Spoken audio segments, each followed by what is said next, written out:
ದತ್ತಗುರು ಎಲ್ಲರೂ ನಮಸ್ಕಾರ. Welcome back to Pathashala academy. ಇವತ್ತಿನ ಕ್ಲಾಸ್ ನಂಬರ್ 14. ಸೊ ನಾವು ನಿನ್ನೆ ಟೆಸ್ಟ್ ಅಲ್ಲಿ ಏನ್ ಮಾಡಿದ್ವಿ, ಪ್ರೆಸೆಂಟ್ ಟೆನ್ಸ್ ಬಗ್ಗೆ ಪ್ರೆಸೆಂಟ್ ಟೆನ್ಸ್ ಅನ್ನ A to Z ಅಲ್ಲಿ 4 ವೆರೈಟಿ ಏನಿರುತ್ತ ಅದನ್ನಷ್ಟು ಟೆಸ್ಟ್ ಗಳನ್ನ ಬಿಡಿಸಿದ್ವಿ. ಸೊ ನೀವು ಇನ್ನೂ ಹೆಚ್ಚಿನದನ್ನ ಪ್ರಾಕ್ಟೀಸ್ ಮಾಡ್ರಿ, ಅಂದ್ರೆ ಅದ್ರೊಳಗೆ ಪರ್ಫೆಕ್ಟ್ ಆಕಿರಿ ಅಂತ ಹೇಳ್ತಾ ಇವತ್ತಿನ ಕ್ಲಾಸ್ ಏನು simple past tense. So past tense ಒಳಗ ಒಂದನೇದನ್ನ ನಾವು ಸ್ಟಡಿ ಮಾಡೋಣ. ಸೊ ಸಿಂಪಲ್ ಪಾಸ್ಟ್ ಟೆನ್ಸ್ ಅಂತಂದ್ರೆ ಏನು? ಸಿಂಪಲ್ ಪಾಸ್ಟ್ ಟೆನ್ಸ್ ಅಂದ್ರ ಬಹಳ ಸಿಂಪಲ್ ಐತಿ, ಕೇಳ್ರಿ. an action that was already completed ಅಂದ್ರ ಯಾವ ಒಂದು ಕ್ರಿಯೆಯು ಆಲ್ರೆಡಿ ಮುಗಿದಿದೆಯೋ, ಅಂದ್ರೆ ಈಗ ಒಂದು ಕೆಲಸ ಹೋಗಪ್ಪ ಹೋಗಿ ಒಂದ್ ಡಜನ್ ಬಾಳೆಹಣ್ಣು ತಗೊಂಬ ಅಂತ ಹೇಳಿರ್ತಾರ. ಸೊ ನೀವು ಬಾಳೆಹಣ್ಣು ನೀವು ತಗೊಂಡ್ ಬಂದ್ ಇಟ್ರಿ. ಸೊ ಏನಾತ, ಆ ಕೆಲಸ ಮುಗೀತು. ಹೋಗ್ಬಂದಪ್ಪ ಬಾಳೆಹಣ್ಣು ತಗೊಂಡ್ಬಂದ್ ಇಟ್ಟನಿ, ಅದನ್ನ ಇಂಗ್ಲಿಷ್ ನಾಗ ಹೇಳುದು ಸಿಂಪಲ್ ಪಾಸ್ಟ್ ಟೆನ್ಸ್. ಇಷ್ಟ ಇದೆ ಬಿಟ್ರೆ ಏನು ಇಲ್ಲ. ನೀವು ಯಾವ ಕೆಲಸ ಕಂಪ್ಲೀಟ್ ಮಾಡಿರ್ತೀರಿ ಆ ಕೆಲ್ಸದ ಬಗ್ಗೆ ಹೇಳಾಕತ್ತೀರಿ, ಅಥವಾ ಅವ್ರು ಹೇಳಾಕತ್ತಾರ ಅಥವಾ ಇನ್ನೊಬ್ರು ಹೇಳಾಕತ್ತಾರ. ಯಾವ ಕೆಲಸ ಮುಗ್ದೈತೆ ಅದ್ರ ಬಗ್ಗೆ ಯಾರೋ ಹೇಳಿ ಅದು ಏನ್ ಬರ್ತೈತಿ, ಸಿಂಪಲ್ ಪಾಸ್ಟ್ ಟೆನ್ಸ್ ಒಳಗ ಬರ್ತೈತಿ.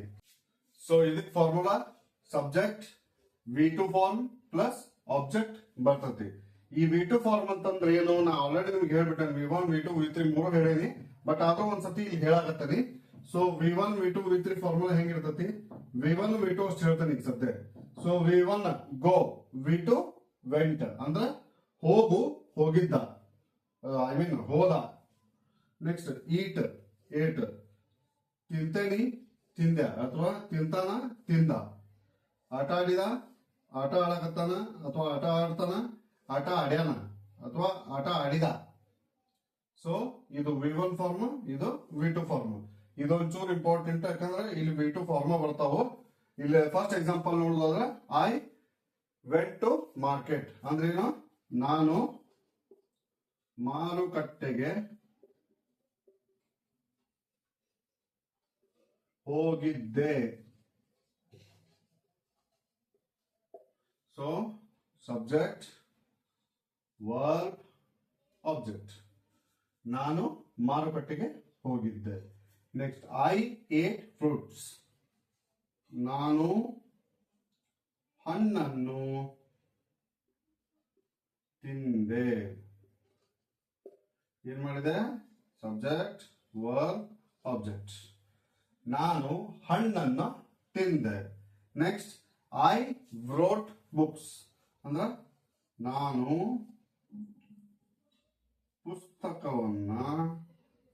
ಪುಸ್ತಕಗಳನ್ನ ಬುಕ್ಸ್ ಪ್ಲೂರಲ್ ಐತಿಲ್ಲ ಬರೆದೆ.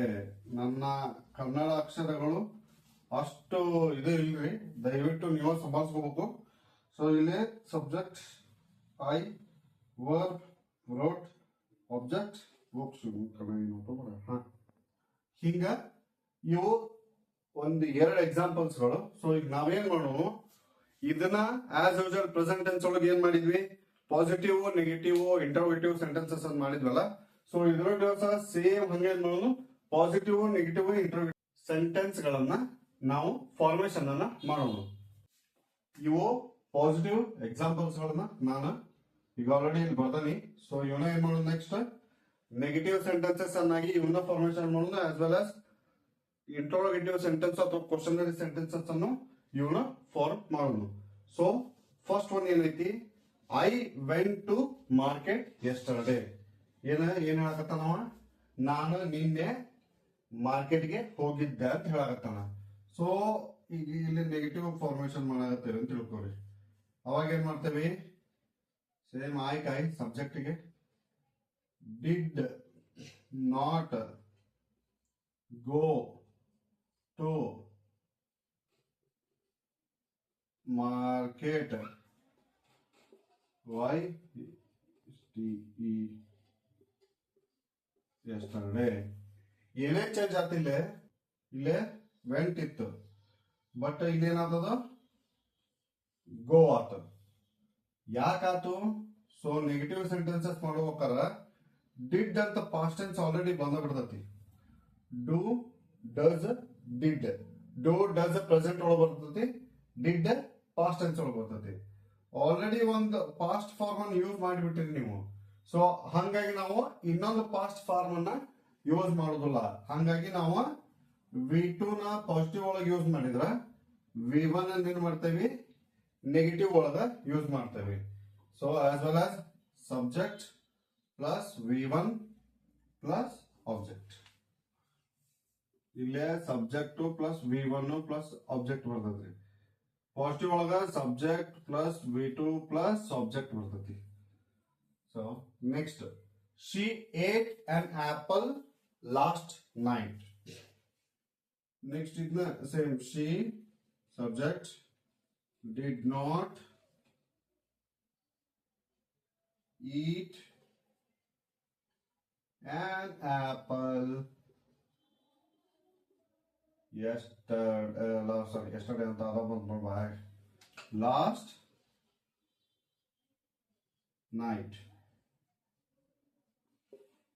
Next, they played football in the evening. Same subject is subject. They did not play. Eat, play, V1 for mentally. Football in the evening.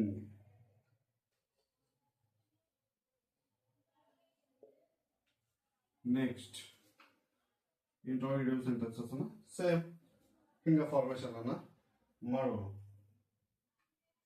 First one ಏನು, I went to market yesterday. ಈಗ ಇಲ್ಲೇ interrogative sentences ಒಳಗೆ ಏನಾಗತ್ತೆ, first question mark helping verb ಬರ್ತೈತಿ. So did, did you go to market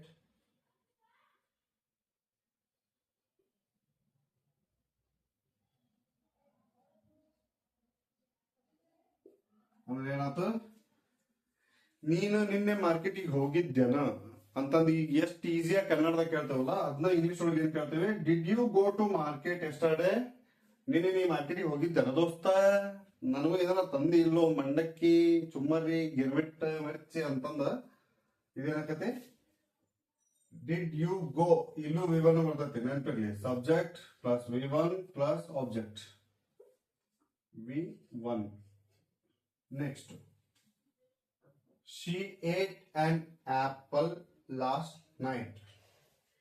Same, did she eat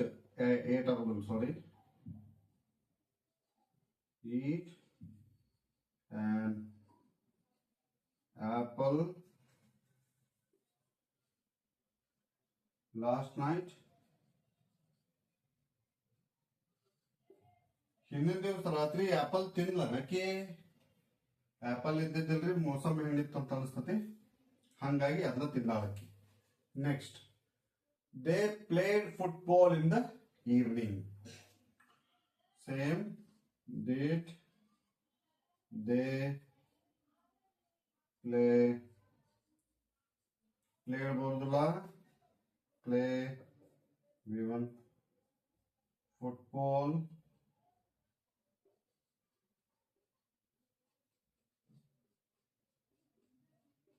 in the evening.